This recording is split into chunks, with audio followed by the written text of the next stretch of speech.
Bienvenidos al podcast de Dynamic Devs, un espacio para hablar de tecnología, innovación y software. Aprende e inspírate de quienes respiramos y nos dedicamos al desarrollo de software. Únete si eres uno de nosotros. Hola, yo soy Marlis Mejías, directora de negocios de Dynamic Devs, y nos encontramos aquí en un nuevo episodio del podcast de Dynamic Devs, un espacio que hemos creado para todos aquellos que aman la tecnología, la innovación y poder tener ese espacio para compartir algunas experiencias y conocimientos con el fin de aprender y seguir haciendo comunidad en torno a la tecnología. Hoy estoy muy emocionada porque me acompaña Liliana Acosta, Human Tech y Digital Philosopher. Además es CEO y fundadora de Thinkersoul. Y Liliana pues se dedica a trabajar con empresas que están en vías de digitalización en temas como consultoría en ética, pensamiento crítico y filosofía también aplicada a la tecnología y los cambios tecnológicos, ¿no? Tomando en cuenta también lo que serían todos los dilemas éticos y culturales que eso trae también. Bienvenida Liliana, ¿cómo estás? No, gracias a ti, Marlis, por la invitación y a todas las personas que están escuchando este podcast. Buenísimo, Liliana. Oye, quería empezar con una pregunta, quizás tengas que ir un poquito al pasado, pero te quería preguntar cómo nació tu interés en la filosofía y la ciencia, ¿no? Y que has dado forma en tu trayectoria profesional. Bueno, pues la filosofía, yo lo cuento siempre, yo fui filósofa de pequeña, pero la descubrí muy grande. Yo creo que los filósofos somos seres curiosos por naturaleza, o sea, si algo puede o tiene que definir a un filósofo es la curiosidad, y yo desde pequeña lo fui, y fue solo cuando llegué a digamos que por cosas de la vida descubrí que quería estudiar filosofía, fue cuando descubrí otras personas como yo y por eso hice la carrera, luego estudié humanidades. Tengo un máster también en filosofía, entonces pues digamos que siempre ha estado dentro de mí. Pero digamos que yo llego a la tecnología muy tarde. Yo llegué a la tecnología más o menos hace casi 10 años, cuando digamos que en un momento donde entré en una crisis un poco. Dicen que las mujeres tenemos la crisis de los 40, entonces un poco, yo tuve la crisis un poco antes, pero yo creo que en esa crisis un poco de buscarte como ser humano, de entender el mundo, de querer cambiar de expectativas laborales, de dar como un vuelco a tu vida, yo quería, casi siempre he trabajado en empresas y he trabajado mucho en corporativo, con lo cual, digamos, los proyectos a veces son difíciles de llevar. Y yo quería llevar la filosofía, digamos, a un siguiente stand. Entonces, sabía que lo quería hacer, pero no sabía cómo. Y digamos que del otro lado también sabía que tenía que empezar mi propio proceso de digitalización, si quería seguir trabajando, si quería seguir continuando, digamos, laboralmente activa.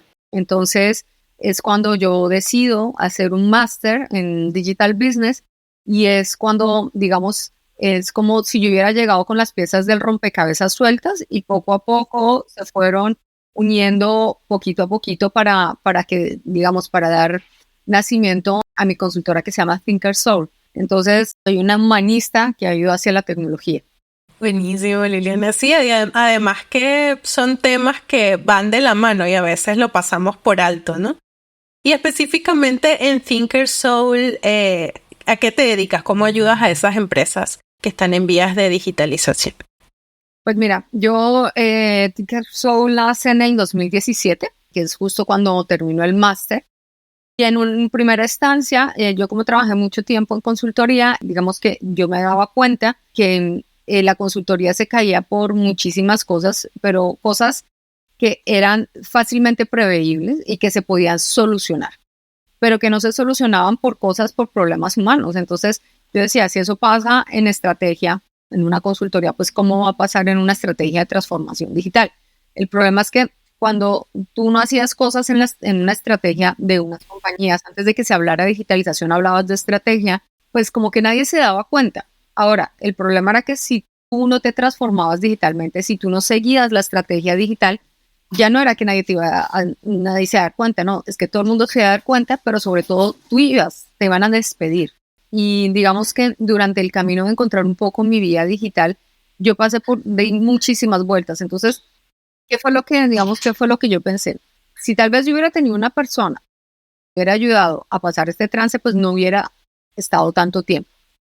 Y segundo, si yo tenía que ir hacia lo digital y si tenía que ayudar a las personas, tenía que ser en lo que yo sabía, que eran temas de consultoría.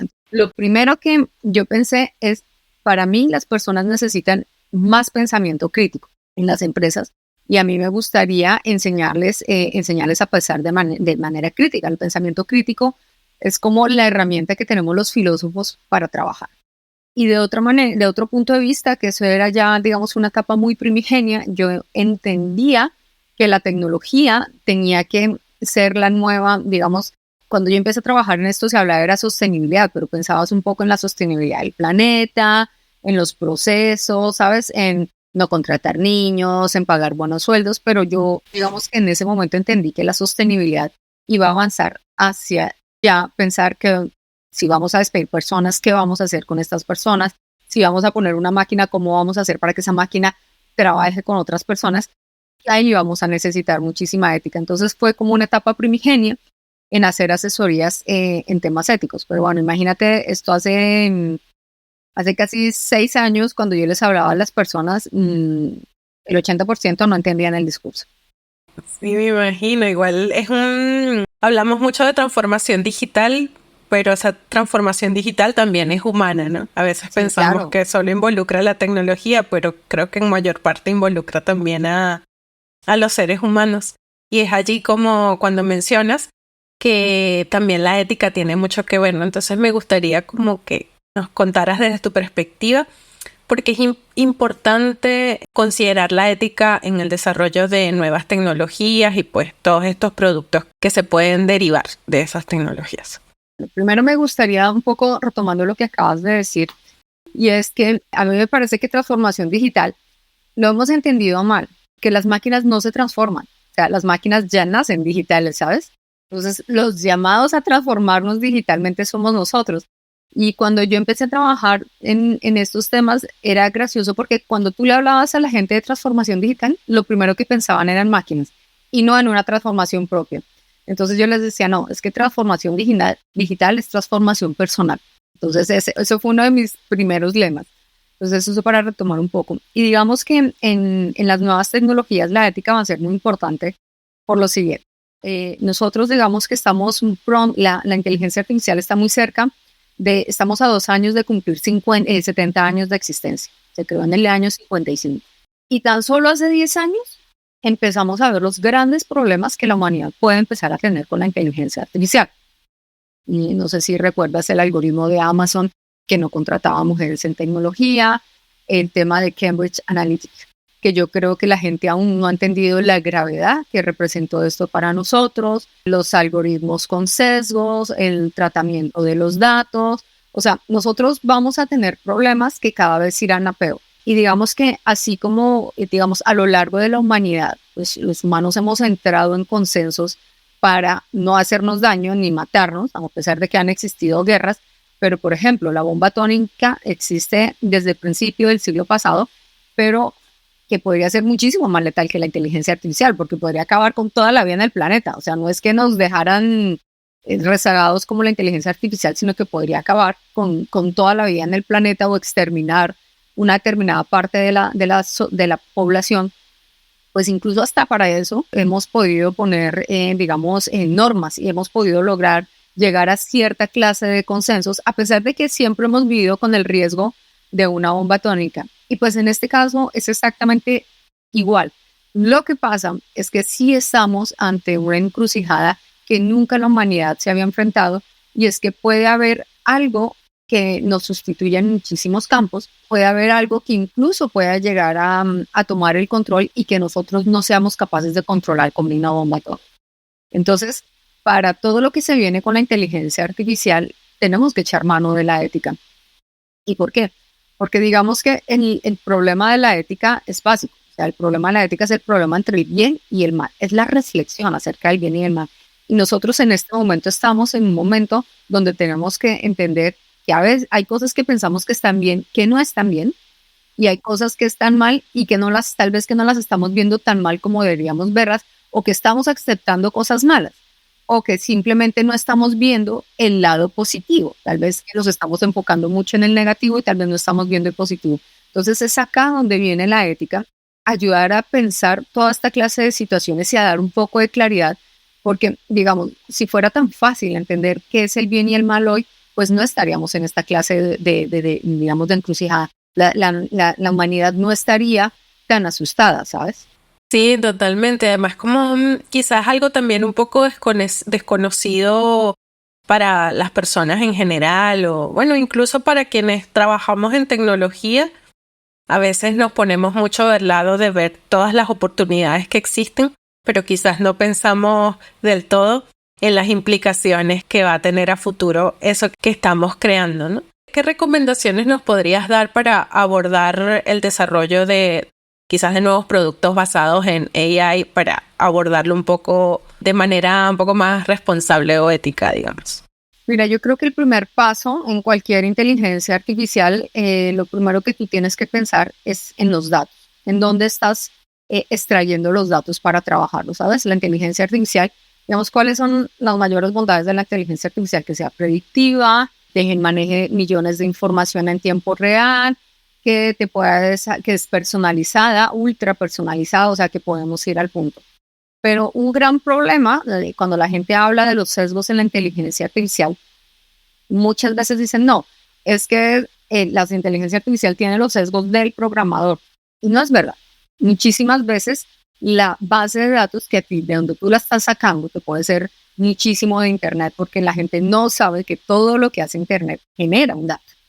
Todo, incluso esto que tú y yo estamos haciendo, está generando datos. Entonces, muchos de los algoritmos que se están, digamos, que se están trabajando hoy, se están trabajando con informaciones que se están sacando en Internet que ya vienen sesgadas. Entonces, tú sacas esos datos, los asumes y tú como programador, tú no tienes por qué saber si esos datos están sesgados o no. A ti te llegan y tú lo único que tienes que hacer es empezar a programar y a desarrollar para lo que estás contratado, ¿sabes? Entonces, digamos que por mucho que tú quieras hacerlo, pues no tienes por qué tener conciencia de que esos datos tal vez estén sesgados.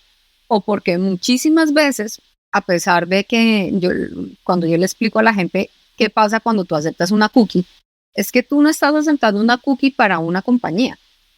Yo siempre lo cuento que yo hice el ejercicio de meterme y ver acá, por lo menos en España, cuando tú aceptas una cookie, antes de aceptar, puedes ir a ver cuántas empresas, aparte de la que recoge tus datos, pueden manejar esos datos. Me hice el ejercicio de una compañía grande de comunicación acá en España y no solo de las empresas con las que ellos comparten tus datos, son 97 empresas más. 97. Pero además que no son empresas de comunicaciones. O sea, son empresas de todos los estilos, de todas las formas, de todos los negocios. O sea, ¿qué pueden hacer esas 97 empresas con tus datos? Muchísimo. ¿Por qué? Porque hay una empresa que recolecta los datos. Hay otra empresa, es un poco como el teléfono roto. Entonces, una recolecta los datos. En la otra los almacena. Pero, ¿qué estás almacenando de esos datos? O sea, ¿qué es la información que estás extrayendo? ¿Cómo la estás midiendo? ¿Cuál es el modelo que tú utilizaste para manejar esa información? Y esa empresa que recolecta esos datos y que la manda, puede ser a Kuala Lumpur, porque tú no sabes en qué servidor están tus datos, se la puede pasar a otra empresa, ¿sabes? O sea, ya mira cada cosa que está aportando a esa cadena y esa otra empresa hace otro estudio de valor y le va a pasar esa información a la otra y a todas esas 97 empresas. Entonces, imagínate esa cadena de datos y de información y de desinformación que ya estamos creando. Es muy grande, Maris. Y lo que la gente no entiende es, por ejemplo, no sé si salió en Chile el escándalo que hubo acá hace muy poco, y es que un cantante de reggaetón acá cogió una foto de Rosalía. Ella estaba en bikini, con un bikini en la parte de arriba, y él con un deepfake le quitó la parte de arriba y salía como si estuviera mostrando los pechos, y esa foto circuló en internet. Entonces, yo le decía, yo escribí un artículo sobre el tema donde yo decía, es poco la punta del iceberg de lo que puede suceder con los deepfakes. O sea, Imagínate si esto le pasa a Rosalía, que es una estrella a nivel mundial, pues que de los datos que tú estás entregando y que esas empresas están manipulando, que caigan en las manos incorrectas, ¿qué pueden hacer contigo? Utilizar una frase fuera de contexto, utilizar una imagen de tus hijos en no sabemos dónde. O sea, hay muchas formas en que nuestra privacidad se está viendo alterada y que nos puede hacer daño. Entonces, digamos que por eso es que necesitamos tanto la ética, por eso es que los programadores y las personas que trabajan en tecnología, es importante que conozcan la ética, pero también es importante que nosotros exijamos ética a cada una de las personas que componen o que manejan nuestros datos, ¿sabes? Sí, totalmente, Lilian. Además que es abrumador un poco pensar en todas las posibilidades del uso de nuestros datos y que no conocemos de qué otras maneras, tú dices la punta del iceberg, no sabemos de qué otras maneras pueden ser utilizados. Entonces a veces siento que quizás nos estamos quedando un poco atrás con el tema regulatorio, ¿no? Sí. No sé cómo quizás en las épocas de las revoluciones industriales pasadas a lo mejor había veranos un poco más largos en los que se podía trabajar en estas regulaciones, pero ahora siento que estamos un poco contra el reloj, ¿no? En ese sentido. Entonces, sí, es un poco preocupante en el sentido de que quiénes se tienen que unir para que estas regulaciones sean posibles. No sé qué piensas tú de cómo estamos en cuanto al tiempo y todo lo que está sucediendo. Yo quiero decirte una cosa. Hace poco, bueno, yo digamos que yo vivo en Madrid y en medio de todos nosotros estamos dentro de un gran paraguas que se llama la Comisión Europea, que para mí es estar dentro del mejor de los mundos posibles, porque Europa ama la regulación. Digamos, por ejemplo, la ley de protección de datos más fuerte en el mundo es la europea. De hecho, los americanos la están utilizando para desarrollar una de ellos, porque una de las peores leyes de datos que hay en el mundo es la americana. La gente cree que esto es genial y no, pero sin embargo, digamos que hace poco, imagínate, estamos hablando que ChatGPT fue lanzado el 30 de noviembre del 2022, o sea, que tiene 6 meses, 7, 8 meses, no sé, y ya ha causado estragos y pueden seguir causando estragos. No sé si te enteraste de un chico en Bruselas que mantenía una relación con una inteligencia artificial generativa como ChatGPT, pero que tenía la misma, digamos, la misma inteligencia generativa, pero tenía otro nombre, y terminó suicidándose porque esta inteligencia artificial se lo recomendó que se suicidara. Ya estamos hablando de palabras mayores. Entonces, o sea, van a pasar muchísimas más cosas. Tenemos problemas de privacidad, tenemos problemas de derechos de copyright, o sea, tenemos muchísimos problemas. Y la Comisión Europea sale a decir que ellos acaban de meter todo su engranaje para tener una ley en el 2025. ¿De verdad? O sea, 2025. O sea, imagínate todo lo que puede pasar en 2 años en inteligencia artificial. O sea, si tan solo nosotros tomáramos desde el año de la pandemia acá lo que ha pasado en inteligencia artificial con metaverso, con ChatGPT, con las inteligencias artificiales generativas, o sea, digamos, con todo lo que ha pasado en tan solo menos de 3 años, imagínate lo que pueden pasar en 2 años más. Además, van a empezar a legislar sobre algo que existe hoy, pero en 2 años, imagínate lo que va a existir. Entonces, yo creo que uno de los grandes problemas es que las empresas tecnológicas se han movido dentro de un espacio que se llama alegalidad. O sea, no es ilegal, es alegal. Significa que no existe la ley. La A dice es que no existe la ley.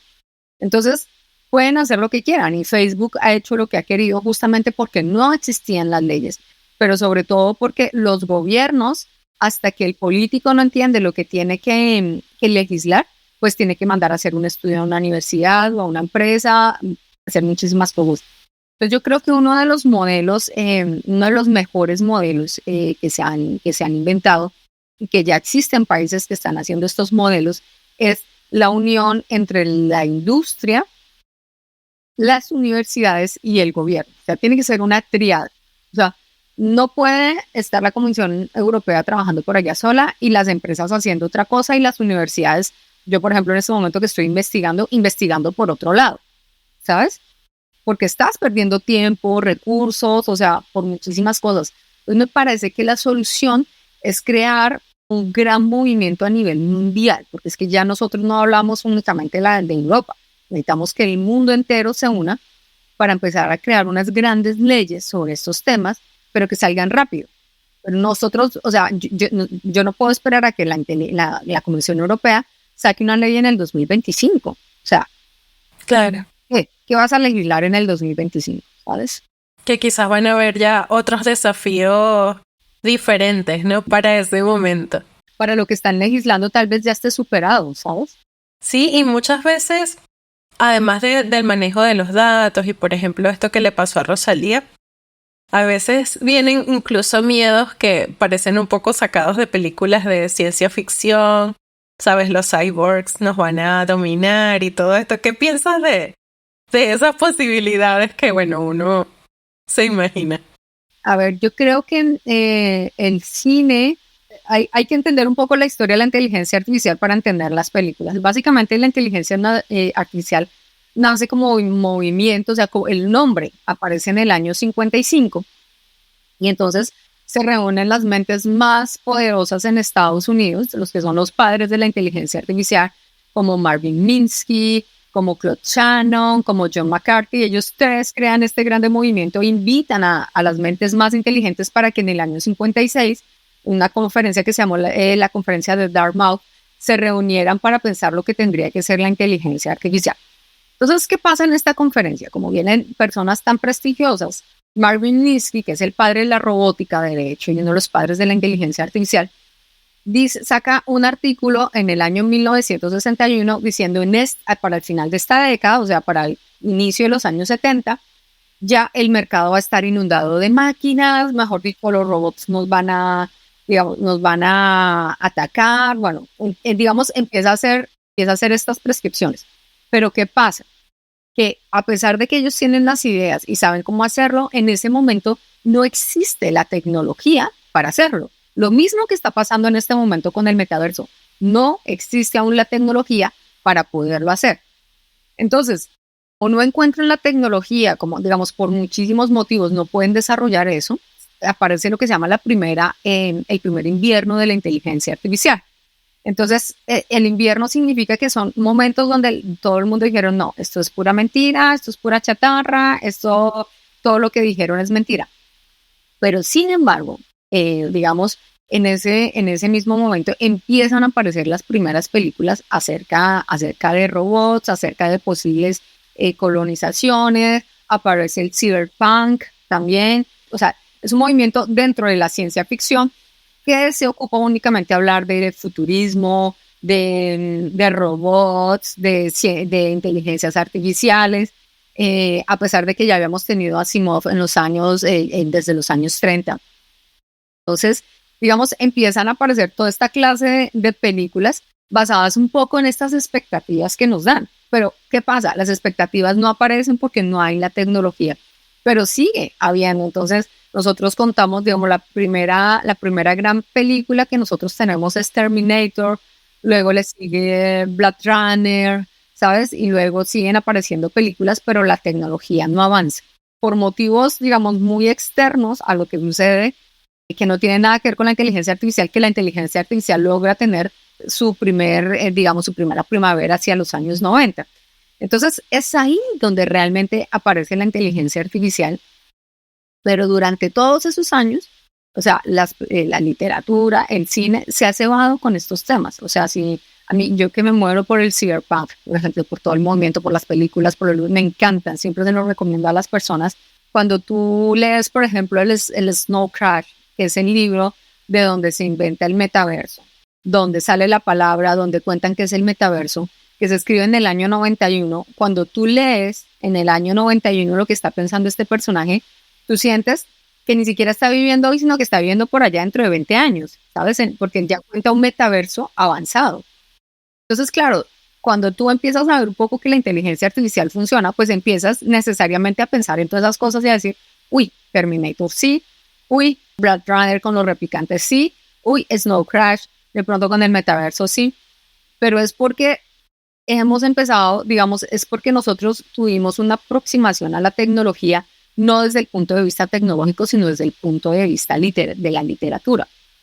Cuando tú trabajas en tecnología, pues tienes una aproximación diferente y te das cuenta que la tecnología se ha tardado muchísimos años en desarrollar su propia tecnología. O sea, por ejemplo, hoy uno de los programas más ambiciosos que hay en este momento a nivel tecnológico se llama el proyecto Brain, que es para mapear el cerebro.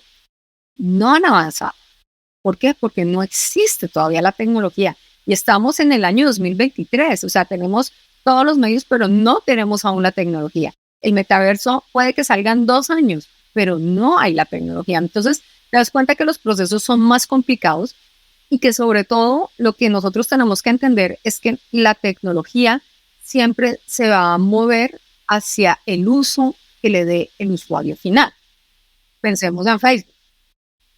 ¿Por qué nace Facebook? Para hacer un sitio donde conectar universitarios. Esa fue la idea que tenía Mark Zuckerberg. Pero sobre el campo se dio cuenta que la gente cuando ponían fotos le decía me gusta. Entonces dijo, no, hay que poner un botón de me gusta para que la gente no lo escriba. Y entonces se dio cuenta que ese podía ser un negocio y que a través de eso podía empezar a medir las personalidades de las personas, etcétera, etcétera. Si es el uso que le hemos dado nosotros los que ha hecho Facebook y no al contrario, ¿sabes? Entonces, igual va a pasar con la tecnología. Tendrá que ver muchísimo con el uso que nosotros le demos. O sea, si sacan una tecnología y nadie decide usarla, pues no sé cómo lo puedan hacer, ¿sabes? Además que la inversión en tecnología es muy alto. No sé si lo sabes, pero un día de entrenamiento de ChatGPT, que estuvo casi 10 años en entrenamiento, cuesta $100,000. Entonces, el más interesado en poder, digamos, recuperar la inversión es Microsoft, ¿sabes? Si no es como, si las personas no lo utilizan para lo que ellos lo sacan, pues tendrá que girar hacia otra cosa para que las personas lo utilicen. Entonces yo creo que desde ese punto de vista tendríamos que ver que de alguna forma también está en nuestras manos apoderarnos de la tecnología. Parte de mi trabajo, y siempre desde luego, es ser un puente de comunicación entre personas y tecnología, ¿sabes? Es ayudar a las personas a cruzar ese puente que da tanto miedo, pero no nos da tanto miedo porque conozcamos la tecnología, sino porque desconocemos la tecnología, ¿sabes? Entonces, yo creo que es parte de lo que tenemos que hacer los divulgadores en tecnología, es eso, es ayudar a entender a la gente la tecnología desde otro punto de vista. Sí, Liliana, muy importante eso que mencionas porque el uso de las herramientas está en nuestras manos, tanto de los que conocemos un poco más de tecnología como cualquier tipo de personas, ¿no? Porque ya vemos que ChatGPT pues tiene un alcance bastante importante. Pero ¿qué podemos hacer tanto como para preparar como para que forme parte de nuestro día a día, incorporar el pensamiento crítico, la ética, un poco la filosofía y poder detenernos a pensar cuando estamos usando alguna herramienta o la vamos a probar, ¿no? Precisamente para tratar de reducir estos problemas que atentan contra nuestra humanidad o nuestro bienestar, nuestra seguridad. Mira, yo creo que lo más importante antes de salir, o sea, es gracioso porque yo lo decía hace poco, escribí un artículo este fin de semana que se llamaba ¿Por qué no somos digitales? Y es porque nosotros nos creímos digitales por utilizar un ordenador, un computador o por estar en redes sociales, cuando tal vez ser digitales es una forma de pensar y entender el mundo muy diferente a como nosotros lo entendimos. Y yo creo que ir hacia un campo digital, tenemos que entender que un computador o que las redes sociales y que el Internet solamente son un medio que nos deben permitir llegar a un punto. Entonces, está en nosotros entender hacia dónde queremos que esta tecnología nos lleve. O sea, no podemos seguir subiéndonos en un tren que no sabemos para dónde va, porque podemos terminar estrellándonos, ¿sabes? Cosa que le ha pasado a mucha gente con las redes sociales, cosa que le ha pasado a muchísima gente con el Internet, que empezaron a utilizarlo como locos y luego empezaron a quejarse de la tecnología sin saber lo que es la tecnología. Entonces yo creo que es como cuando tú vas a un país que no conoces de visita. Si tú no has leído previamente acerca de la religión, de la historia de ese país, de la cultura, pues vas a llegar a tener un choque y a no entender nada. Entonces, es necesario que nosotros tomemos un poco conciencia digital y parte de esa conciencia digital es entender qué es lo que estamos haciendo nosotros a través de la tecnología y hacia dónde queremos hacer y cómo lo queremos hacer de la mejor forma. O sea, nosotros no podemos seguir aceptando cookies todos los días porque es más fácil y porque es más rápido. La peor frase que a mí me pueden decir, Mavis, la que más odio, es que yo no tengo nada que ocultar. Claro. Eso no es verdad. Uno de los derechos humanos es el derecho a la privacidad. ¿Por qué tú vienes a abrirte de piernas literalmente ante la tecnología diciendo que yo no tengo nada que ocultar y luego quejándote porque esa tecnología te hizo daño? Entonces, es tener un grado de conciencia digital y es tener un grado de conciencia en cada uno de los actos que hacemos. O sea, nosotros tenemos que saber que todo lo que hacemos en Internet tiene un rastro, tiene una huella y tenemos que pensar cómo esa huella nos puede afectar en nosotros. O sea, todo lo que hacemos, todo queda en el sitio, todo. Entonces, tratemos de que todo eso que nosotros hacemos, digamos, esté en consonancia con nosotros mismos, con lo que queremos hacer. No podemos ir a saltar a utilizar ChatGPT sin saber qué es. Yo me acuerdo en diciembre que era la conversación de todo el mundo, hablar del ChatGPT, y lo utilizaban con una inconsciencia. Yo decía, pero tú sabes que es una inteligencia artificial generativa. No, pero me parece graciosísimo hacerle preguntas. ¿Sabes lo que te digo, Maris? Entonces, eso no es ser digital. Eso es ser irresponsable para mí.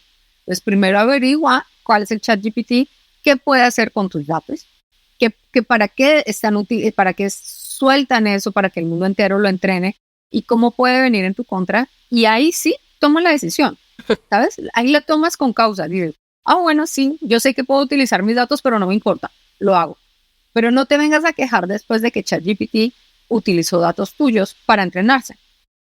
Claro, ¿sabes? Sí, totalmente. Como lo que dices, tener conciencia de lo que estamos utilizando y por qué, ¿no? Básicamente, ¿no? Porque a veces nos dejamos llevar mucho también por las tendencias. Nos sale algo, lo quiero probar y no sabemos a qué nos estamos enfrentando, ¿no? Como el tema de las cookies. Es como también entregar tu identidad digital. Y bueno, si es parte de la vida, hacerlo, pero sabiendo que lo estás haciendo, básicamente. Y Liliana, ¿alguna lectura, algún libro que nos quieras recomendar? Además de tus artículos también, que son súper buenos y los podemos leer allí en LinkedIn.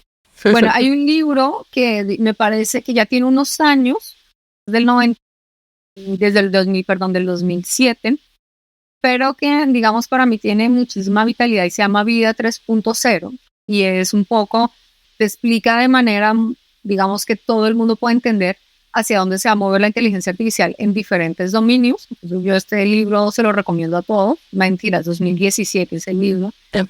Para todos los que quieran, digamos, ponerse al día en temas de inteligencia artificial y poderlo entender. Otro libro que recomiendo mucho, que no sé si creo que lo tengo por acá, es este. Okay. El hombre en busca de sentido, sí. El hombre en busca del sentido de Viktor Frankl, porque yo les digo a todas las personas que nosotros lo que tenemos que encontrar hoy es el sentido que le tenemos que dar a la tecnología. Y este libro te muestra cómo una persona puede encontrar sentido, te puede servir de ejemplo. Y yo creo que cuando logras conectar esa parte humana con esa parte tecnológica, pero hacerlo de verdad a conciencia, pueden resultar mejores apreciaciones sobre la tecnología de las que tenemos ahora. Sí, totalmente. Allí el de Viktor Frankl lo leí, el otro lo voy a buscar.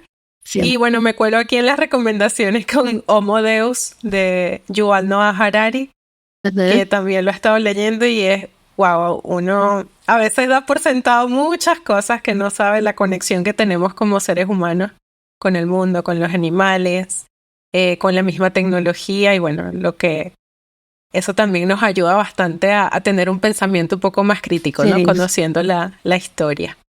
Buenísimo, Liliana. Liliana, ya para ir cerrando, cuéntame un poquito en Thinkersoul, estas consultorías que ofreces, ¿lo haces solo empresas en Europa o también aquí en Latam? Cuéntame un poquito allí cómo te podrían contactar si hay alguien interesado. Como te comenté, cuando comencé únicamente con temas en formación en pensamiento crítico. Ahora estoy desarrollando, digamos, en medida que la tecnología ha ido evolucionando, entonces estoy implementando procesos éticos, por ejemplo, en videojuegos, en libros, en productos, en innovación. Yo soy colombiana, entonces trabajo mucho con Colombia. Voy 3 veces al año a trabajar con Colombia. Trabajo muchísimo, me conecto con empresas y pues sí, trabajo también con LATAM. Y entonces digamos que básicamente lo que tenemos que entender, y yo le digo a las empresas en Colombia, y es que las empresas en Colombia cuando tú les hablas de inteligencia artificial la ven muy lejos todavía. Pero resulta que si tu empresa no se está transformando digitalmente y si no va hacia una inteligencia artificial, que ya en este momento, porque la gente me dice, no, es que la inteligencia artificial es muy cara. Mira, o sea, ya Microsoft tiene productos acá en España de 50 euros al mes en inteligencia artificial en cloud. Ya el problema de los costos ya los estamos superando y cada vez irá a menos, ¿sabes? Entonces, las empresas que quieran subsistir y competir en este medio, pues van a necesitar, por ejemplo, un servicio 24/24 horas para los clientes, de respuesta inmediata, porque los clientes ya no van a esperarte, de un catálogo de servicios casi personalizado, y eso solo te lo ofrece la inteligencia artificial. Entonces, en la medida que las empresas empiecen a adquirir sistemas de inteligencia artificial, pues se van a encontrar con muchísimos problemas, ya no solo tecnológicos, sino éticos. Entonces, es ahí donde llegamos con Thinkersoul a pensar y a ayudar a establecer protocolos para que esos procesos éticos se lleven en la empresa, ¿sabes? Buenísimo, Liliana. Allí igual vamos a dejar tu perfil de LinkedIn, la página de Thinkersoul también en la descripción para que puedan estar allí pendientes de tus publicaciones. Y Liliana, te agradezco mucho por esta conversación. Ojalá en algún momento podamos hacerlo con un cafecito y bueno, extendernos un poco más. Súper interesante, de verdad, todo. Te agradezco muchísimo por tu tiempo. No, gracias a ti por invitarme. Y bueno, gracias a todos también quienes nos escucharon. Pueden dejar comentarios, también sus sugerencias en LinkedIn, en Instagram también, e incluso en los comentarios de YouTube. Así que bueno, les mando un abrazo y chao, chao. Hasta luego. Gracias por sumarte al podcast de Dynamic Devs. Síguenos en Instagram, LinkedIn, Facebook, Twitch, YouTube como Dynamic Devs y en Twitter como DevsInfo.